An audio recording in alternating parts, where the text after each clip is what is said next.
फातिमा की रानी माँ, प्रभु यीशु की माँ, आसरा तू ही है माँ।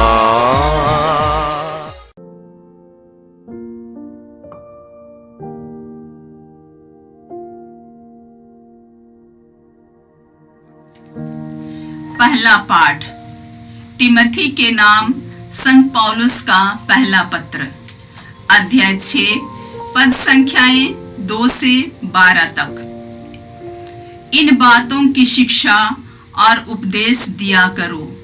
यदि कोई भिन्न शिक्षा देता और हमारे प्रभु यीशु मसीह के हितकारी उपदेशों में और भक्ति सम्मत शिक्षा में विश्वास नहीं करता, तो मैं समझता हूँ कि घमंड ने उससे अंधा बना दिया है।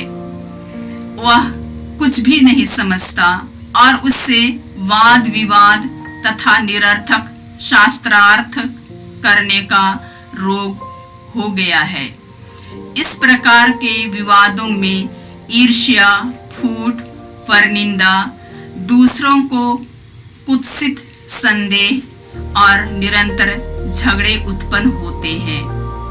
यह सब ऐसे लोगों के योग्य है जिनका मन विकृत और सत्य से वंचित हो गया है, और जो यह समझते हैं कि भक्ति से लाभ मिलना चाहिए। भक्ति से तो बड़ा लाभ होता है, किंतु केवल उसी को जो अपनी धन संपत्ति से संतुष्ट रहता है। हम ना तो इस संसार में कुछ अपने साथ ले आए और न यहाँ से कुछ साथ ले जा सकते हैं। यदि हमारे पास भोजन वस्त्र है तो हमें इससे संतुष्ट रहना चाहिए। जो लोग धन बटोरना चाहते हैं वे प्रलोभन और फंदे में पड़ जाते हैं और ऐसे मूर्खतापूर्ण तथा हानिकारक वासनाओं के शिकार बनते हैं जो मनुष्यों को पतन और विनाश के गर्त में ढकेल देती है, क्योंकि धन का लालच सभी बुराइयों की जड़ है। इसी लालच में पड़कर कई लोग विश्वास के मार्ग से भटक गए और उन्होंने बहुत सी यंत्रणाओं द्वारा अपने को छलनी कर दिया। तुम ईश्वर के सेवक होने के नाते उन सब बातों से अलग रहकर धार्मिकता, भक्ति, विश्वास, प्रेम, धैर्य और विनम्रता की साधना करो। विश्वास के लिए निरंतर संघर्ष करते रहो और उस अनंत जीवन पर अधिकार प्राप्त करो जिसके लिए तुम बुलाए गए हो और जिसके विषय में तुमने बहुत से लोगों के सामने अपने विश्वास का उत्तम साक्ष्य दिया है। यह प्रभु की वाणी है। ईश्वर को धन्यवाद। भजन अनुवाक्य। धन्य है वे जो अपने को दीनहीन समझते हैं, स्वर्ग राज्य उन्हीं का है। धन्य है वे जो अपने को दीनहीन समझते हैं, स्वर्ग राज्य उन्हीं का है। मैं संकट के समय चिंता क्यों करूं? मैं अपने शत्रुओं से क्यों डरूं? वे तो अपने धन पर भरोसा रखते और वैभव पर गौरव करते हैं। अनुवाक्य। धन्य है वे जो अपने को दीनहीन समझते हैं, स्वर्ग राज्य उन्हीं का है। धन्य है वे जो अपने को दीनहीन समझते हैं, स्वर्ग राज्य उन्हीं का है। किंतु कोई भी अपने को छुड़ा नहीं सकता अथवा अपने जीवन का दाम ईश्वर को चुका सकता है। कोई भी अपने प्राणों का मूल्य नहीं दे सकता अथवा पृथ्वी पर चिरस्थायी जीवन खरीद सकता है। कोई भी मृत्यु से नहीं बच सकता है। अनुवाक्य। धन्य है वे जो अपने को दीनहीन समझते हैं, स्वर्ग राज्य उन्हीं का है। धन्य है वे जो अपने को दीनहीन समझते हैं, स्वर्ग राज्य उन्हीं का है। इसलिए इसकी चिंता मत करो कि धनी का वैभव बढ़ता जा रहा है, मरने के बाद वह अपने साथ कुछ भी नहीं ले जाएगा, उसका वैभव उसका साथ नहीं देगा। अनुवाक्य: धन्य है वे जो अपने को दीनहीन समझते हैं, स्वर्ग राज्य उन्हीं का है। धन्य है वे जो अपने को दीनहीन समझते हैं, स्वर्ग राज्य उन्हीं का है। वह अपने जीवन में अपने को धन्य समझता और अपना भाग्य सराहता रहता, किंतु वह अपने पूर्वजों के पास जाएगा और फिर कभी दिन का प्रकाश नहीं देख पाएगा। अनुवाक्य: धन्य है वे जो अपने को दीनहीन समझते हैं, स्वर्ग राज्य उन्हीं का है।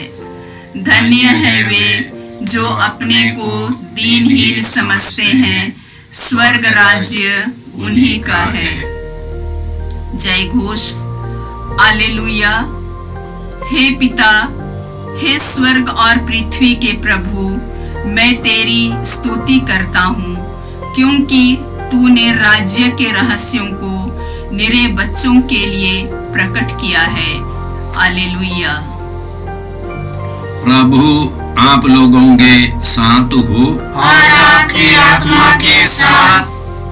संत लूकस के अनुसार पवित्र सुसमाचार। हे प्रभु तेरी महिमा हो। अध्याय 8 पद संज्ञाएं 1 से 3 तक। यीशु नगर नगर और गांव गांव घूमकर उपदेश देते और ईश्वर के राज्य का सुसमाचार सुनाते रहे। 12 प्रेरित उनके साथ थे।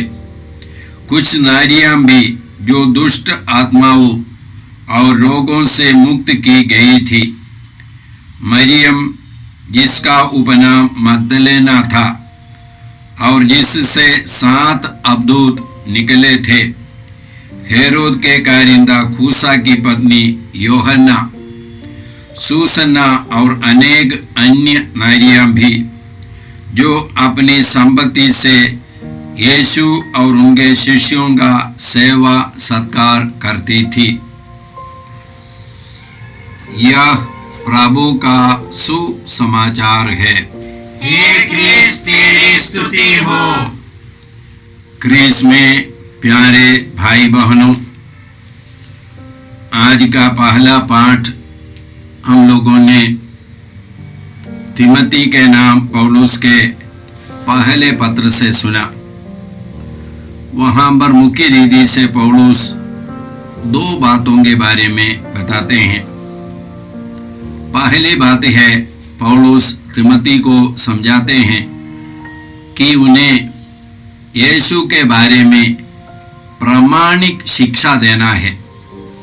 तो यीशु के बारे में प्रामाणिक शिक्षा क्या है, या जिस सुसमाचार को पौलुस ने सुनाया लोगों को, जिसको पौलुस दावा करते हैं उनको मिली है, यीशु ने उनको सिखाया है। गलातियों के नाम पत्र में बताते हैं। गलातियों के नाम पत्र पहला अध्याय का 11वां वाक्य। भाइयों, मैं आप लोगों को विश्वास दिलाता हूं कि मैंने जो सुसमाचार सुनाया वह मनुष्य रचित नहीं है। मैंने किसी मनुष्य से उसे ना तो ग्रहण किया और ना सीखा, बल्कि उसे ईसा मसीह ने मुझ पर प्रकट की है। तो पौलुस को ये प्रामाणिक शिक्षा यीशु के बारे में ईसा मसीह ने ही प्रकट किया है। तो ये प्रामाणिक शिक्षा क्या है? कुरिन्थियों के नाम पौलुस का पत्र, पहला पत्र 15वां अध्याय के 3रा वाक्य। मैंने आप लोगों को मुख्य रूप से वही शिक्षा सुनाई जो मुझे मिली थी, और वह इस प्रकार है, मसीह हमारे पापों के प्रायश्चित के लिए मरे, जैसा कि धर्म ग्रंथ में लिखा है, वह कब्र में रखे गए और तीसरे दिन जी उठे।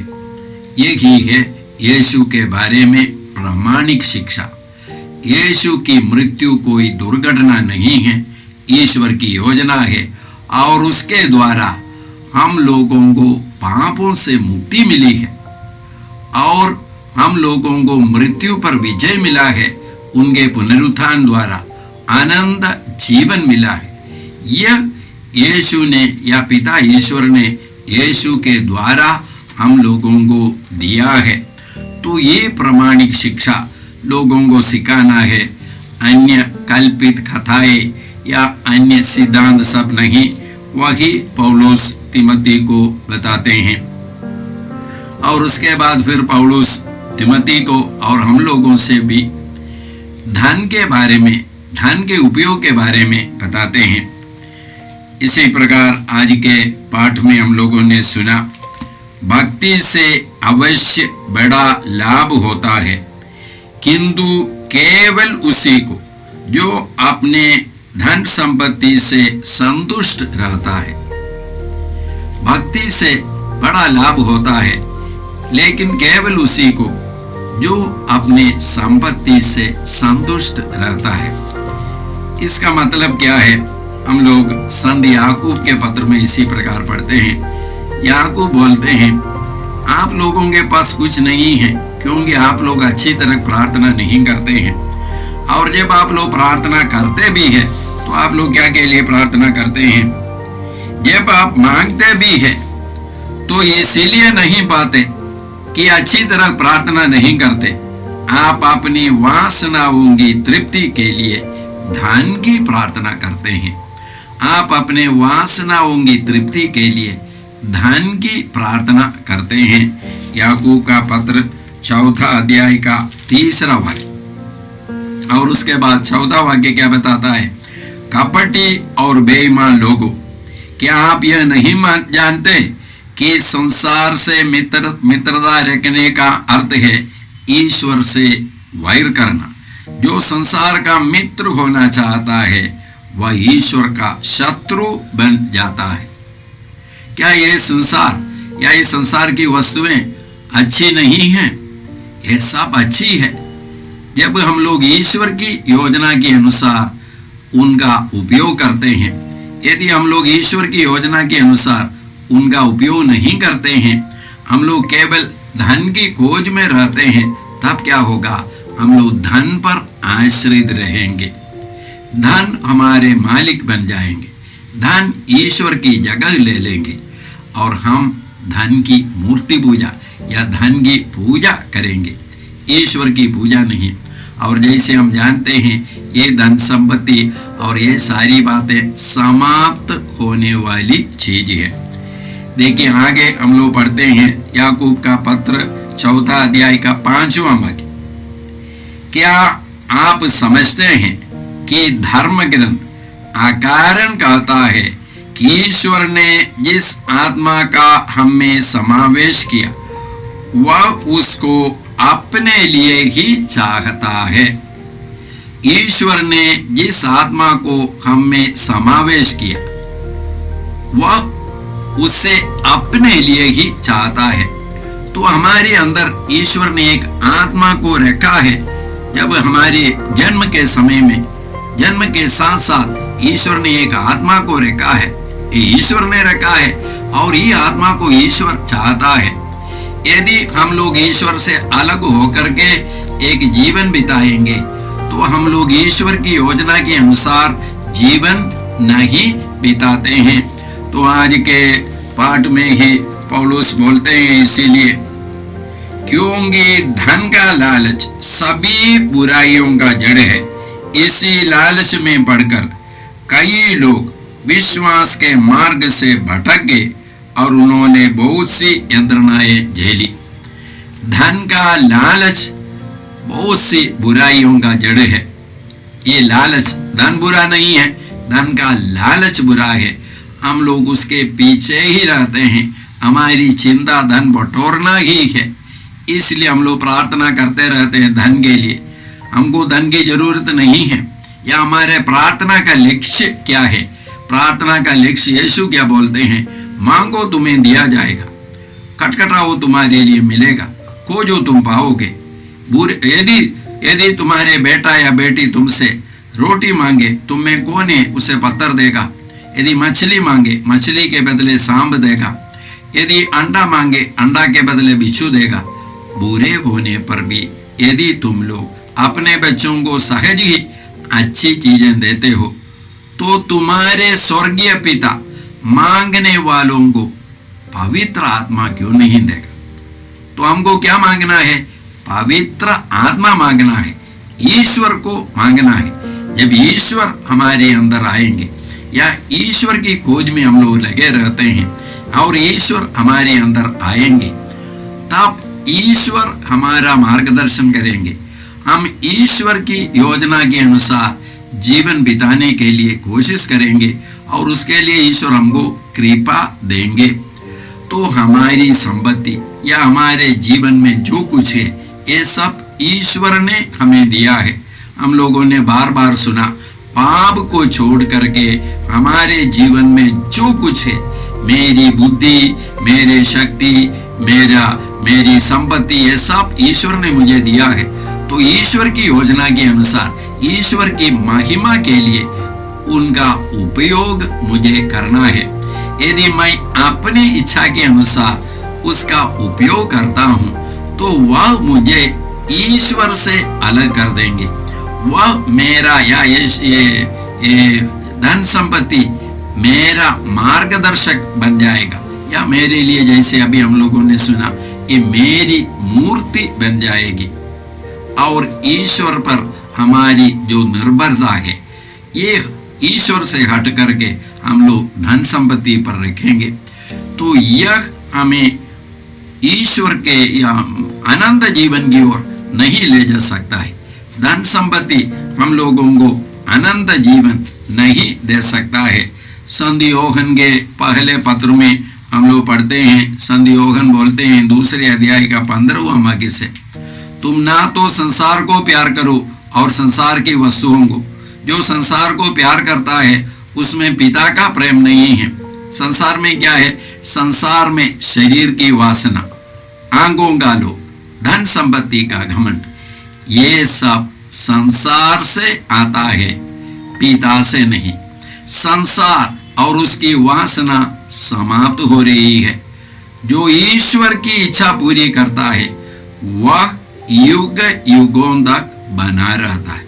जो ईश्वर की इच्छा पूरी करता है, जब मैं ईश्वर की इच्छा पूरी करता हूँ, मेरा संबंध ईश्वर से है।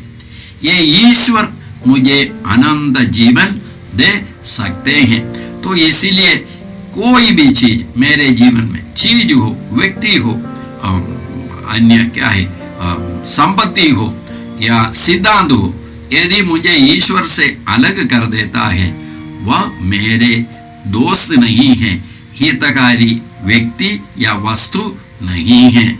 उसको मुझे समर्पित करना है ईश्वर के प्रभु के चरणों पर, और प्रभु की आत्मा से मुझे भर जाना है। तब मुझे आत्मा मेरे जीवन का संचालन करेंगे। और जैसे हम लोग बाइबल में पढ़ते हैं, रोमियों के नाम पत्र 8वां अध्याय का 15वां वाक्य में, जो ईश्वर के आत्मा से संचालित है वे सब ईश्वर के पुत्र पुत्रियां हैं। आज के दूसरे पाठ में, सुसमाचार में, हम लोगों ने सुना यीशु के साथ न केवल 12 शिष्य लोग, प्रेरित लोग, बल्कि नारियां भी थी। यीशु के समय के समाज में कोई भी टीचर, रब्बी या गुरु महिलाओं को नहीं रखते थे, महिलाओं को शिक्षा नहीं देते थे। लेकिन यीशु ने उनके साथ महिलाओं को रखा। हम महिला और पुरुष मिलकर के एक समाज बनते हैं। सबों को ईश्वर के सामने, ईश्वर के समक्ष बराबर का स्थान है। हम सब लोग ईश्वर की संतान है और ईश्वर के सदस्य हैं। इसलिए हर व्यक्ति को हमारे जीवन में और ईश्वर के राज्य के गठन में हर व्यक्ति को योगदान देना है। और हर व्यक्ति का योगदान जरूरी है। और हम लोग उसके बाद उसमें पढ़ते हैं कि ये महिला लोग विशेष करके प्रेरितों को मदद करते थे अपने संपत्ति से। तो ये संपत्ति क्या के लिए ईश्वर ने दिया है? ताकि ईश्वर के राज्य की बढ़ावा हो, ईश्वर की महिमा की बढ़ावा हो।